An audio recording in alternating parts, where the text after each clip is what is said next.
Olá pessoal, eu sou o Dr. Marcelo Franklin, vou dar mais uma dica de saúde em ortopedia para você. A partir de agora, os vídeos eles vão ser voltados um pouquinho mais para anatomia musculoesquelética. Então eu vou continuar dando dica de ortopedia e vou falar um pouquinho mais específico sobre a anatomia de cada região e de cada patologia. E hoje eu vou começar falando sobre a epicondilite lateral. O que é epicondilite lateral? É uma inflamação na região lateral do cotovelo. Bom, inflamação existe, mas não é o que predomina nessa patologia. Então, como o nome sugere, epicondilite, e esse termo it na medicina significa inflamação, nessa doença a gente tem um predomínio de alterações degenerativas e não inflamatórias. Então, alguns autores não gostam da nomenclatura epicondilite, mas existe essa fase na doença, ela é em menor proporção e o que predomina são as alterações degenerativas. Essa doença é uma causa comum de dores na região lateral do cotovelo e acomete de 1 a 3% da população adulta anualmente. Todo ano vai ter uma parte da população que vai ter essa patologia.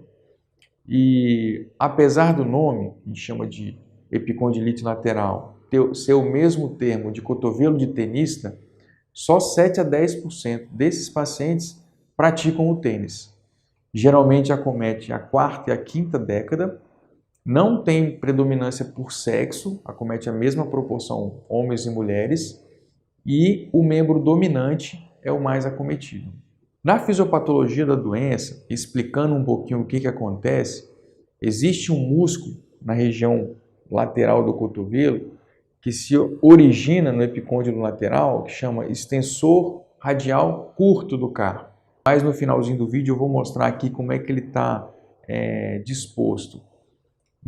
Na origem desse músculo, do extensor radial curto do carpo, existem lesões intrínsecas na musculatura que são causadas por movimentos repetitivos, traumas mecânicos, a maioria das vezes.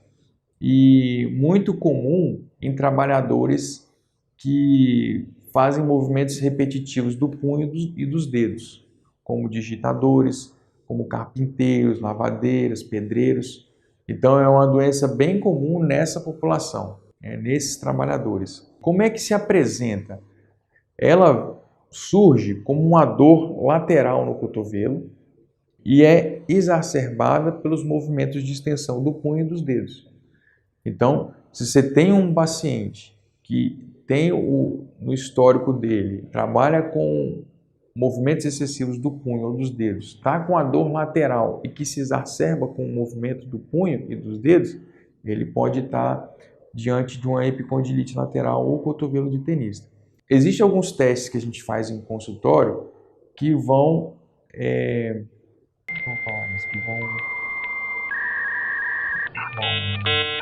desencadear.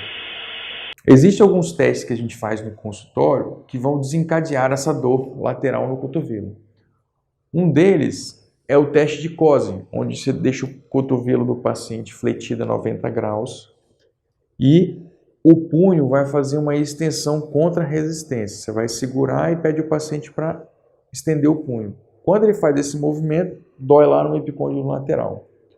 Um outro teste é o teste de Mill, que é a mesma coisa, só que com o cotovelo estendido. Pede o paciente para fazer uma extensão do punho contra a resistência. Vai doer na origem do extensor curto radial do carpo. Existe um outro teste que é o teste da extensão do terceiro dedo resistido. Pede o paciente para levantar o terceiro dedo, ele vai sentir dor na origem também dos extensores. Esse teste também ele é positivo em uma outra doença chamada síndrome do interósseo posterior, então tem que tomar cuidado. Outros dois testes mais simples que eu sempre faço é o teste da xícara, ou eu pergunto ao paciente se quando ele está tomando café, na hora de pegar a xícara ele sente dor, e a maioria relata que sim. E um que eu faço no consultório, que é o teste da cadeira. Pede o paciente para pegar a cadeira de frente e muitas vezes ele não consegue nem pegar, de tanto que dói. Então, com esses testes, a história e a profissão, eu já posso até dar o diagnóstico de epicondilite lateral. mas eu lanço mão de alguns exames para a gente confirmar a patologia. Dentre os exames, a gente tem a radiografia, onde raramente ela dá positiva e quando dá é uma calcificação ao redor do epicôndilo lateral e geralmente ela está normal. Então, alguns livros falam até que ela é dispensável, não precisa fazer o raio-x. As radiografias. Não precisa fazer as radiografias. Outro exame que a gente usa é a tomografia, mas aí a gente vai ter que fazer com cortes de 1 milímetro.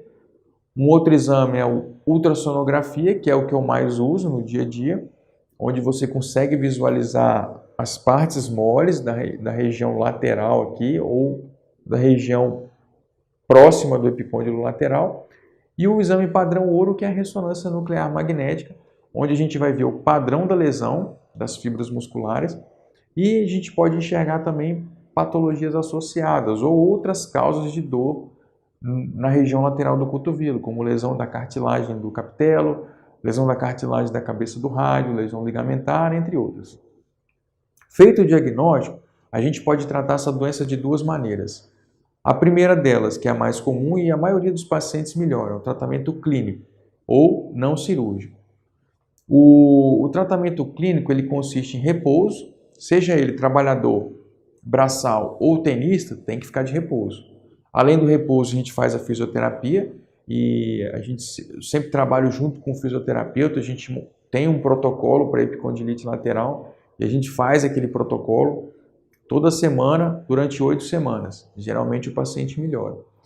Então, repouso, fisioterapia, analgésicos, anti-inflamatórios. O anti-inflamatório ele é um pouco, alguns autores não gostam de usar, usam só os analgésicos, porque, segundo esses autores, a doença não é inflamatória, e sim degenerativa, mas eu gosto de usar anti-inflamatório também.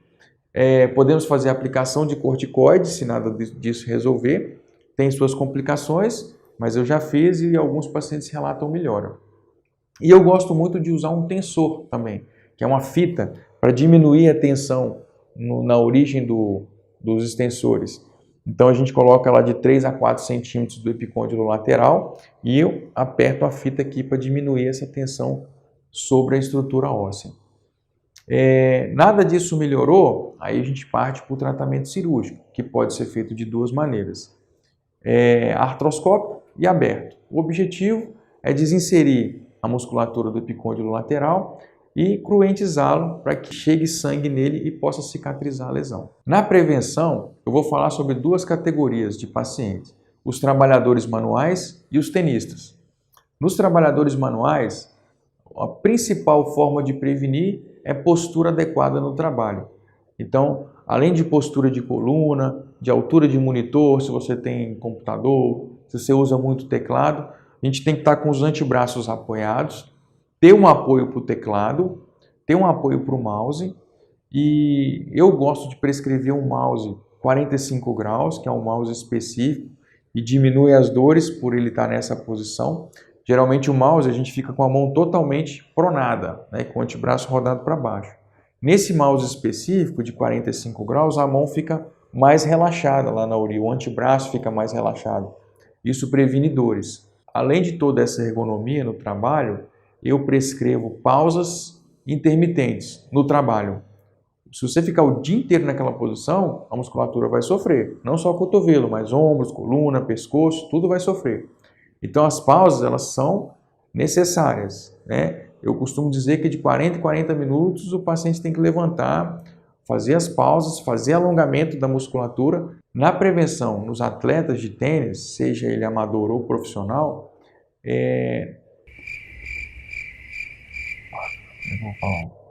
as lesões, elas estão...